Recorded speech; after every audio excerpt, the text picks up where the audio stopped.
Hey, quick heads up before we dive in. The FIA is talking about rule changes that could reshape F1. And whether you love the sport or you worry for its soul, this matters.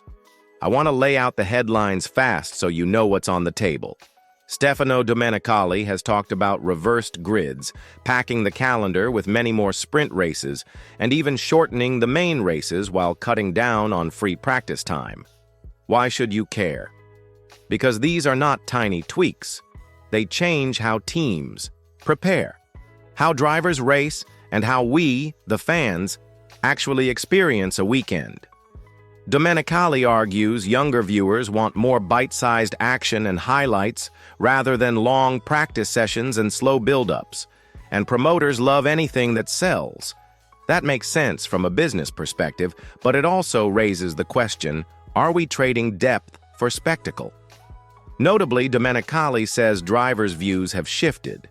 Where most were originally against sprints or reversed grids, now many apparently see potential.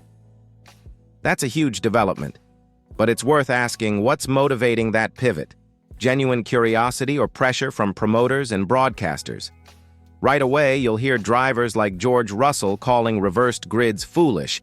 He points out that when cars are grouped closely by pace, you often get a chain of overtakes that aren't actually exciting. And he worries about artificial results. Max Verstappen was also skeptical before. So, there's clear tension between entertainment-driven ideas and the sporting integrity many of us value. In this video, I'll unpack how reversed grids actually work in F2 and why they're limited to sprints there, what a sprint-heavy calendar would mean for strategy and setups, and why shortening races could strip out the tactical layers that make F1 fascinating. Quick interaction. If you had to vote right now, would you support reversed grids in F1? Type yes or no in the comments. I'll read the best answers in the next video. Also, if you want more breakdowns like this, subscribe and hit the bell. We're pushing to 1,000 subscribers, so we can keep covering changes like these every week. Picking up from that, let's dive into reverse grids and why they stir so much debate. In Formula 2 and Formula 3, the reversed grid is a sprint-specific tool. The top finishers from a prior session get inverted for the shorter race, while the main event still lines up on outright qualifying pace. The idea in F1 would be similar. Put faster cars farther back to manufacture overtakes and unpredictability. But the stakes in F1 are much higher. Proponents say reversed grids create dramatic moments and give midfield teams rare spotlight weekends. Critics like George Russell argued the system often produces a chain of small overtakes, a train, which looks messy rather than truly competitive. That worry mattered when DRS was a major overtaking aid. With DRS removed from 2026 and new systems being trialed, nobody can say exactly how reversed grids would play out. Max Verstappen's past skepticism reflects a core driver concern. Results should reward pure speed and skill, not artificial reshuffles. There are also safety and fairness questions. Faster cars starting among slower traffic increases the risk of contact and tire degradation, and it can punish teams who built a fast car through heavy investment.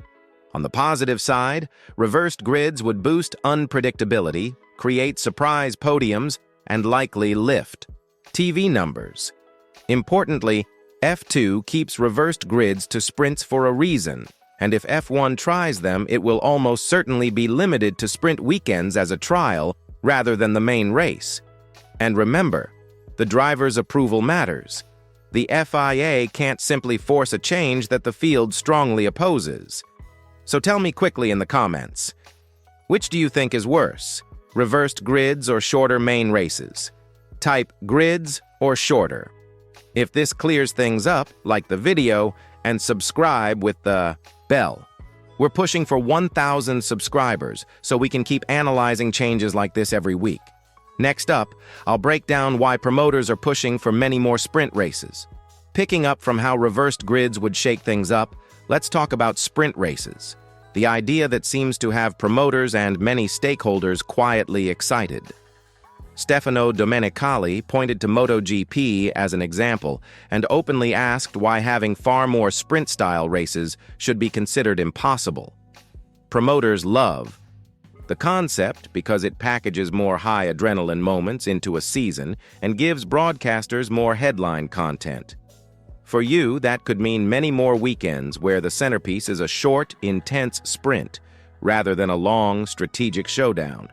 That sounds great on paper. More wheel-to-wheel action, more podiums, and more bite-sized TV content that hooks casual viewers. But the change also rewrites how a weekend flows. Teams would need to rethink setups. If sprints multiply, you can't. Lock in a single setup for the whole weekend without paying a hefty performance penalty.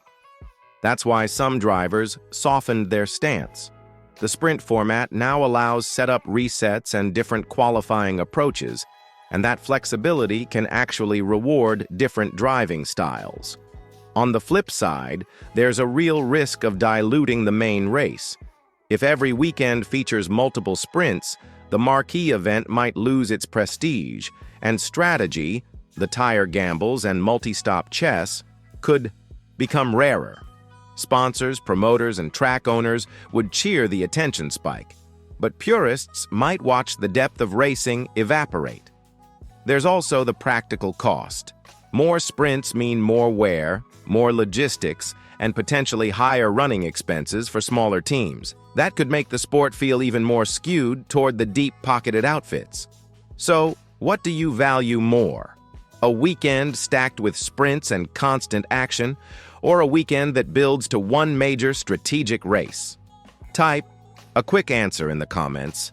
More sprints or one main race? And if this breakdown helped you decide, hit like and subscribe. We're pushing to 1,000 subscribers to keep breaking down changes like this in detail. In the next part, I'll explain how shortening the main race and cutting practice would affect strategy and the sport's soul. Now that we've unpacked the sprint race expansion, let's examine the proposal to shorten main races and cut back on free practice sessions. Two changes that could fundamentally reshape the on-track drama. Stefano Domenicali argues that fans and promoters want more action and highlights, claiming long practice sessions bore the audience, and that surveys show viewers prefer the moments where drivers battle for position. On the surface, that makes sense for casual viewers, but for teams and drivers, it's a huge adjustment. Free practice isn't just filler. It's where setups are fine-tuned, strategies tested, and tire behavior assessed. Shortening races compounds the challenge. Currently, strategies, one-stop, two-stop tire degradation gambles, add a layer of drama that keeps seasoned fans engaged. A shorter race could turn every weekend into a sprint with minimal pit-stop strategy, potentially favoring teams with more resources and faster cars rather than clever racecraft. The FIA and Pirelli are already nudging teams toward two-stop races to preserve tactical depth.